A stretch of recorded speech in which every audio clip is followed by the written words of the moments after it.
Assalamualaikum, selamat pagi, siang, sore, malam, seperti biasa. Jam berapapun kalian menonton,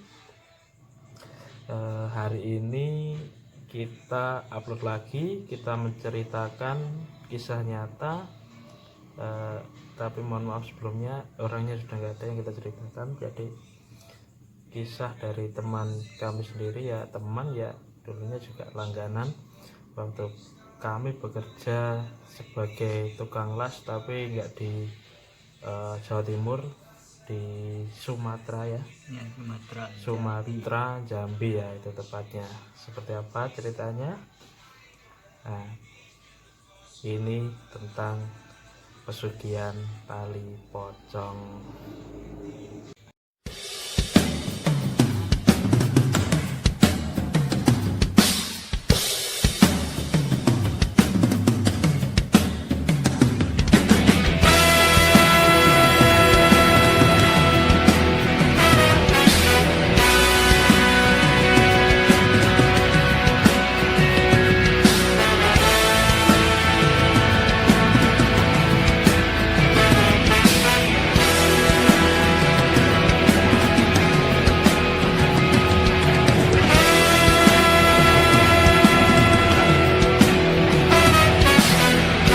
Oke, jadi kita akan menceritakan bagaimana kisah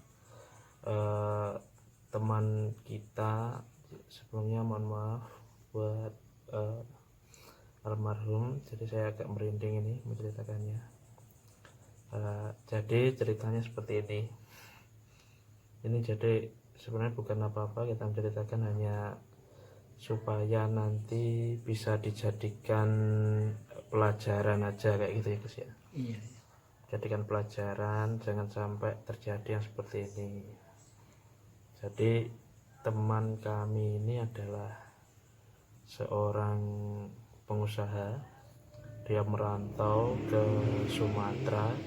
Jadi dia itu aslinya Jawa, juga Jawa Timur, dekat dengan kita tempat tinggalnya. Dia merantau di Sumatera itu menjadi penjual bakso. Pertamanya itu dia penjual bakso keliling, sering lewat tempat kerja kita, saya sama Gus Ben di waktu ngelas itu. Orangnya keliling, lama-lama sering ketemu, kenal, baik, akrab. Nah, sekitar udah lama dia itu sudah nggak keliling lagi. Dia itu memberikan kita job.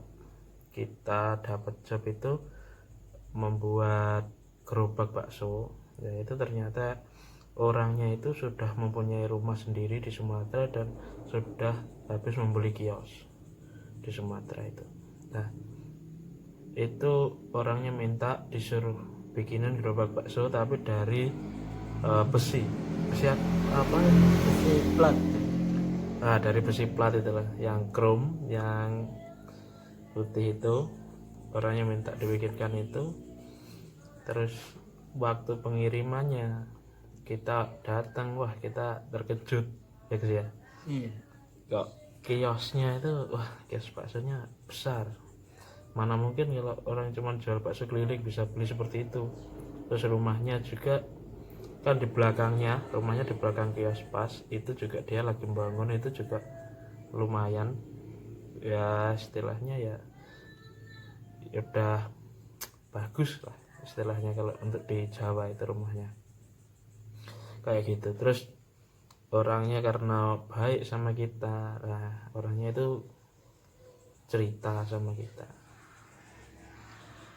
Orangnya tanya, pasti kita ini orangnya udah tahu kalau kita ini pasti heran dengan kemajuan orangnya itu, kok seperti itu majunya gitu.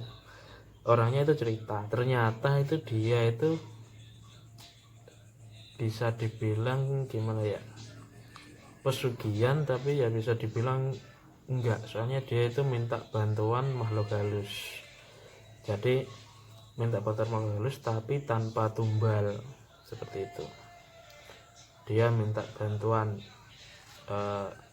makhluk halus itu, dia bilangnya pocong. Dia pocong, tapi ya entah itu pocong beneran atau jin, kita juga nggak tahu. Kata dia itu, dia dapat ini ilmu itu dari gurunya, diajarin gurunya.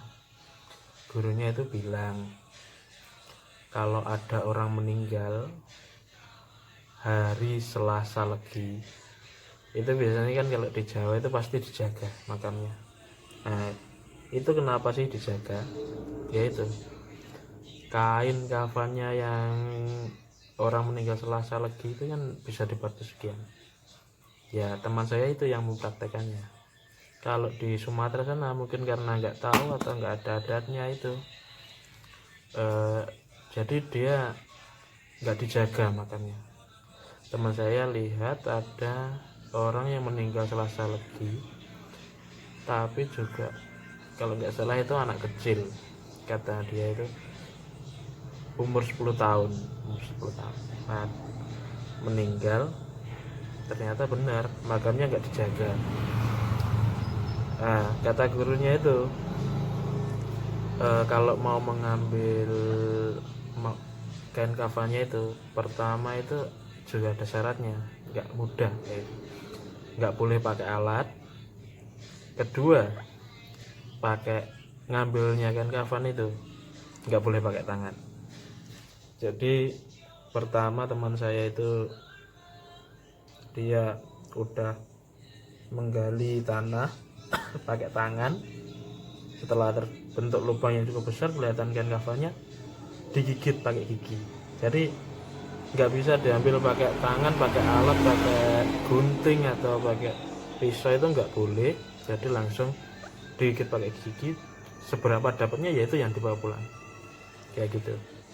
Cuman teman saya juga bilang, katanya ya ini wallahu alam ya, katanya dia juga berkelahi sama yang jenazah yang meninggal ini. Jadi katanya berkelahi dan kekuatannya udah 10 kalinya manusia. Jadi teman saya ketika dapat itu langsung dia lari, langsung bisa mendapatkan itu. Nah terus syarat yang kedua setelah mendapatkan itu, dia harus nyediain ruangan khusus. Jadi satu ruangan khusus buat melakukan ritual itu.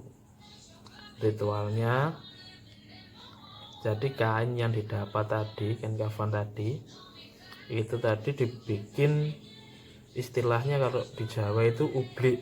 Ublik itu ya semacam lampu penerangan untuk waktu terjadi listrik padam, atau bisa ya seperti lilin itu loh, tapi sumbunya itu dari kain, kayak gitu. Jadi kain itu, tapi biasanya kalau ublik kan dikasih minyak gas bawahnya. Kalau itu enggak, jadi cuman kain aja, dinyalakan lah, itu nanti asapnya itu memenuhi ruangan situ lah. Setelah itu teman saya bilang gini, ketika asap udah memenuhi ruangan itu nanti akan ada orang nangis minta tolong jangan bakar istilahnya kemulku atau selimutku, pada intinya jangan bakar selimutku, itu selimutku, aku kedinginan di alam sini, alam kubur sini, jangan bakar, nanti aku nggak bisa tidur dengan nyenyak, tidur dengan tenang. Ya seperti itu.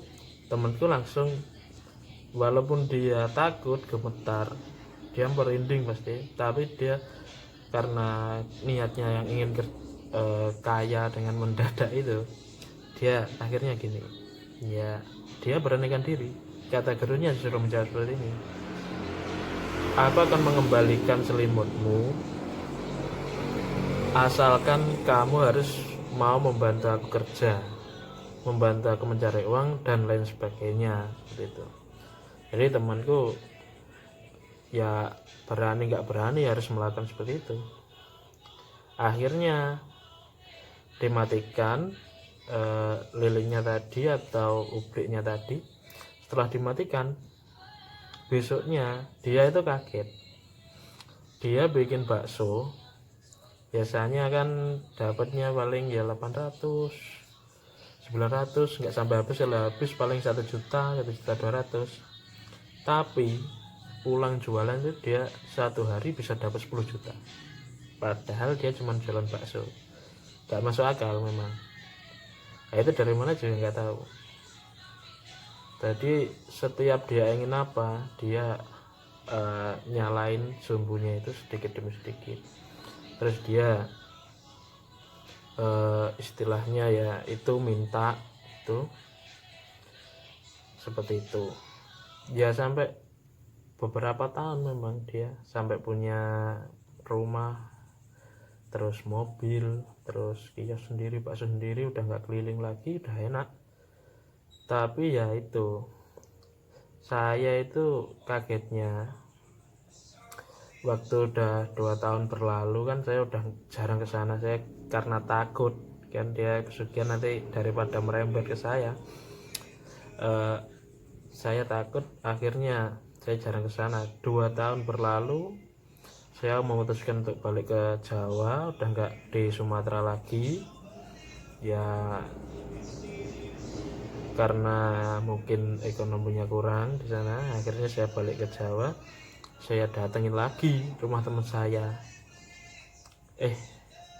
Ternyata kata tetangganya, dari rumah itu hangus, bener-bener hangus, sudah nggak ada sama sekali, tinggal debu, dikelilingin sama garis polisi. Kata tetangganya itu terjadi kebakaran seminggu yang lalu, rumahnya itu satu keluarga tewas, teman saya, istrinya, 2 anaknya itu tewas, terbakar, terpanggang api. Nah itu mungkin itu efek dari pesugihannya itu, atau mungkin karena memang tadinya memang segitu, saya juga nggak bisa menjelaskan, karena itu ya wallahu alam lagi, kembali sesuai kepercayaan masing-masing, itu adalah rahasia ilahi, seperti itu. Pesan saya, semua orang pasti ingin kaya, pasti semua orang ingin kaya, tapi kaya dengan cara yang seperti apa? Jangan sampai kita menghalalkan segala cara kayak gitu. Dan perlu Anda ketahui, kekayaan tidak akan merubah nilai Anda di depan orang yang mencintai Anda. Begitu pula sebaliknya. Jadi jangan jelaskan tentang dirimu kepada siapapun, karena orang yang mencintaimu akan tetap mencintaimu tanpa alasan, dan orang yang membencimu akan selalu mencari di mana letak kesalahanmu, seperti itu. Wassalamualaikum warahmatullahi wabarakatuh.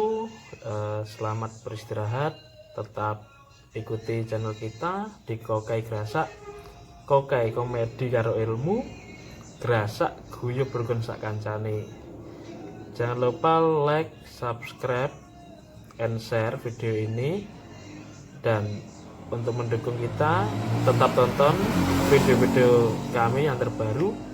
Terima kasih. Wassalamualaikum warahmatullahi wabarakatuh.